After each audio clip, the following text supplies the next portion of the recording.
ఉన్న బంగారాన్ని విడిపించి ఆ రోజు ఆన్లైన్ రేటుకే మేము కొంటాం. Sharma gold company.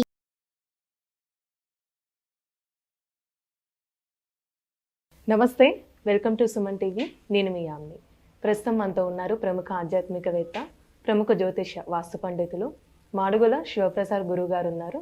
గురుగారితో మాట్లాడి మనకున్న సందేహాలను అడిగి తెలుసుకుందాం. నమస్కారం గురుగారు. ఆశీర్వచనం తల్లి. గురుగారు, ఇప్పుడు జూన్ 8వ తారీఖున చాలా ప్రత్యేకమైన రోజు అని అంటున్నారు.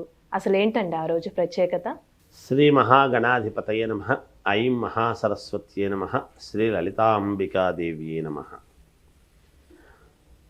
జూన్ 8వ తేదీ ప్రత్యేకత అంటే ఆర్ద్ర నక్షత్రము ఉన్నది. శనివారం, స్థిరవారం. మామూలుగా శనివారం నాడు శని ఆధిపత్యం, శనైశ్చరుడి యొక్క ఆధిపత్యం. ఏమిటి శని? దేహపీడాకారకుడు, నోరు శని. మాట్లాడేటువంటి మాట నోరు మంచిదైతే ఊరు మంచిదవుతుంది అనేటువంటిది మనం మామూలుగా చెప్తాం. అలా మామూలుగా ఆ రోజు ఆరుద్ర నక్షత్రం అంటే పరమేశ్వరుడికి ఇది ముఖ్యమైనటువంటిది. మనకు ఏది కావాలన్నా పరమేశ్వరుడి యొక్క అనుగ్రహము చాలా అవసరం. అయితే ఈ ఆర్ద్ర నక్షత్రం అనేటువంటిది మామూలుగా పిల్లలు పుట్టంగానే కొంచెం శాంతి నక్షత్రాలు అని ఉంటాయి. అటువంటి దాంట్లో ఇదొకటి ఆరుద్ర నక్షత్రం. పైగా ముఖ్యమైనటువంటిది అని ఎందుకు అనాల్సి వస్తుంది అంటే 6వ తారీఖు అమావాస్య పంచగ్రహ కూటమి అనేటువంటిది వృషభములో పంచగ్రహ కూటమి ఏర్పడింది. ఈ ఏర్పడిన తర్వాత వీటి యొక్క ప్రభావము చేత కొంతమందికి కొన్ని రాసులకు మంచి యోగము, మహాద్భుత యోగము, కొంతమందికి కొంత ఇబ్బందులు అని అంటున్నాం. ఉంటాయి, సర్వసాధారణం. మంచి ఉంటుంది, చిన్నపాటి ఇబ్బందులు ఉంటాయి మానవ జీవితం అన్న తర్వాత. అయితే ఈ ఆరుద్ర నక్షత్రము ఈ పంచగ్రహ కూటమి తర్వాత వెంటనే వస్తూ ఉండేటువంటి శనివారము నాడు స్థిరవారము అని పేరు శనివారానికి. ఆ శనివారము నాడు వచ్చే ఆరుద్ర నక్షత్రం రోజు గనక ఎవరైతే వివాహాలు కావాలి అని అనుకునేటువంటి వాళ్ళు కానీ, లేదా ఎవరెవరు ఏ ఏ వాంఛలు కావాలన్నా పరమేశ్వరుడి అనుగ్రహము అవసరం. సంతానము కావాలనుకునేటువంటి వాళ్ళు కానీ, లేదా ఉద్యోగ ప్రయత్నాలు చేసుకోవాలి అనుకునే వాళ్ళు కానీ, విదేశాలకు వెళ్ళాలి, ఎలాగైనా మేము అక్కడ ఒక మంచి జాబ్ చేసుకొని ఏదో ఇక్కడ తల్లిదండ్రులను బాగా చూసుకోవాలి, 10 రూపాయలు పంపించుకోవాలి, ఇవే కదా ఉన్నాయి మొదటి నుంచి. ఎవరు చదువుకున్నటువంటి వ్యక్తులైనా మంచి ఉద్యోగం రావాలి, నా తల్లిదండ్రులను నేను బాగా చూసుకోవాలి అనేటువంటి తపనతో మా పిల్లవాడికి మంచి ఉద్యోగం వస్తే మేలు అని వాళ్ళ సర్వం సహా ధారపోసి పిల్లలను చదివించుకుంటారు. చదివిన దానికి తగిన ప్రతిఫలం ఎప్పుడు? మంచి ఉద్యోగం వచ్చినప్పుడే.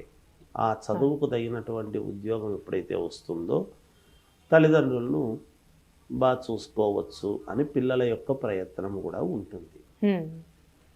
అటువంటి కోరికలతో ఉండేటువంటి వాళ్ళకైనా ఇక వివాహాలు చెప్తున్నాడు కదా, ఎప్పటి నుంచో వివాహాలు కాలేదు, అనేక రకాల పూజలు చేస్తూ ఉంటారు.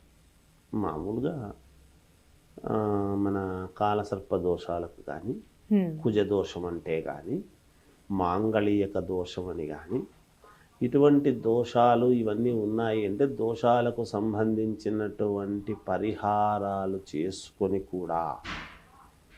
ఎందుకు ఈ మాట అంటున్నానంటే అమ్మా, మామూలుగా కుక్కే సుబ్రహ్మణ్యేశ్వర స్వామికి వెళ్ళొచ్చాము గురువుగారు, పరిహారం చేసుకున్నాం గురువుగారు.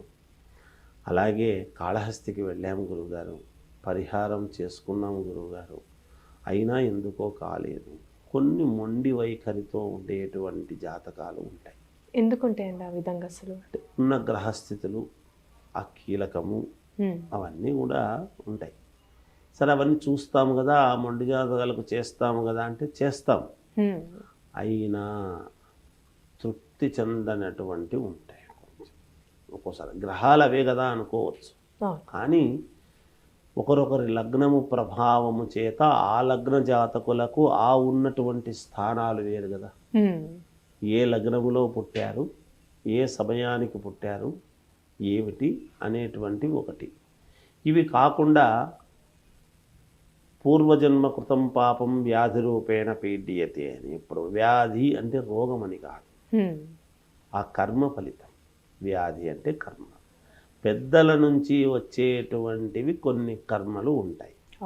ఆ కర్మల చేత కూడా కొంత వీళ్లకు మరి ఆస్తులు ఎలా అయితే పంచుకుంటారో, అనుభవిస్తూ ఉంటారో, ఆ కర్మలు కూడా వీళ్ళు కొన్ని అనుభవించాల్సినటువంటి అవసరము వచ్చి తొందరగా వివాహాలు కాక ఇబ్బందులు కొన్ని ఉంటాయి. అలా కొంతమంది తీవ్రముగా ఇబ్బంది పడుతూ ఉండేటువంటి వాళ్లకు కూడా ఇప్పుడు ఈ ఆర్ద్ర నక్షత్రము శనివారము నాడు గనక ఒక శివాలయానికి వెళ్ళి పరమేశ్వరుడికి రుద్రాభిషేకం, ఉదయము మామూలుగా నవగ్రహాలకు అభిషేకము, అలాగే పరమేశ్వరుడికి రుద్రాభిషేకం, రుద్రుడికి సంబంధించినటువంటి ఈ ఆర్ద్ర నక్షత్రంలో వచ్చినటువంటి దాని వలన, పైగా పంచగ్రహ కూటమి అయినటువంటి తర్వాత వెంటనే ఒకరోజు తేడాతోని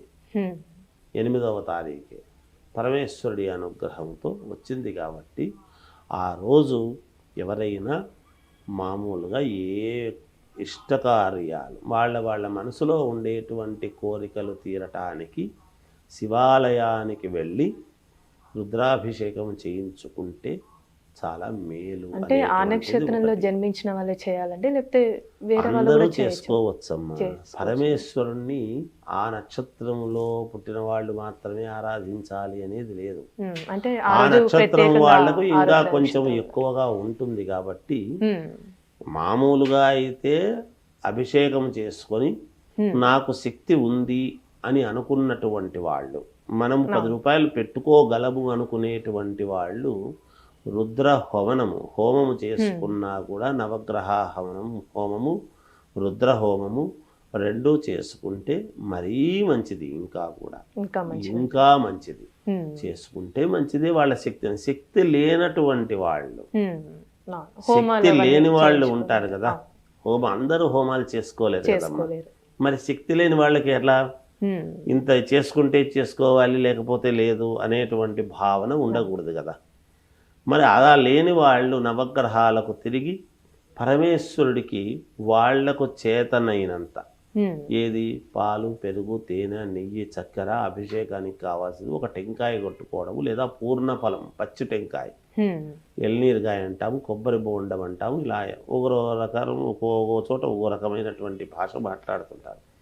ఆ కొబ్బరి బోండం అనేటువంటిది తీసుకువెళ్ళి పరమేశ్వరుడికి సమర్పించుకుంటే కూడా పుణ్యమే. నవగ్రహాలకు తిరిగి చేసుకుంటే ఈ రుద్రుడి యొక్క ఆ రోజు ఎవరైనా సహజము కదా. పరమేశ్వరుని ఇప్పుడు మనం మహాశివరాత్రి నాడు మాత్రమే అభిషేకము అని, అందుకే నిత్యాభిషేక ప్రియుడు ఈశ్వరుడు. రోజు అభిషేకం జరుగుతుంది ఈశ్వరుడికి. కనుక ఆయనకు ఆ రోజు మనం ఏదో చేతనైనది తీసుకుపోయి ఎక్కువ చేసుకునేటువంటి ఇది లేని వాళ్ళు, చేసుకోగలిగే డబ్బులుండి చేసుకోగలిగినటువంటి వాళ్ళు ఏదో ఒకటి ఇచ్చి చేసుకుంటే చాలు లేననుకుంటే ఉపయోగం లేదు. శక్తి ఉండి చేయని వాళ్ళు తప్పు. అందుకనే కదా ఇప్పుడు బ్రాహ్మలు తెలిసి పరిహారాలు చేసుకోలేనటువంటి వాళ్ళు ఇబ్బంది పడుతుంటారు. తెలియక చేసుకునేటువంటి వాళ్ళది తప్పు లేదు. అందుకని తెలిసి చేసుకోకపోతే చాలా తప్పు. వాళ్ళు చేసుకునే ఇది ఉన్నప్పుడు, శక్తి ఉన్నప్పుడు చేసుకోవాల్సినటువంటిది ఇగో ఇది హోమం చేసుకొని అభిషేకం చేసుకొని చేసుకోవచ్చును. ఇది చేసుకుంటే ఫలితాలు అనుకూలవంతముగా మేలు జరిగేదానికి ఎక్కువ అవకాశాలు ఉన్నాయని తెలియజేస్తున్నారు. చాలా చక్కగా తెలియజేశారు గురుగారు. ఆ రోజు ప్రత్యేకత గురించి అలానే పరిహారం కూడా మాకు తెలియజేసినందుకు ధన్యవాదాలు మీకు. జయోస్తు. సుమన్ టీవీలో మీ పర్సనల్ అండ్ బిజినెస్ ప్రమోషన్స్ కోసం కింది నెంబర్కి కాంటాక్ట్ చేయండి.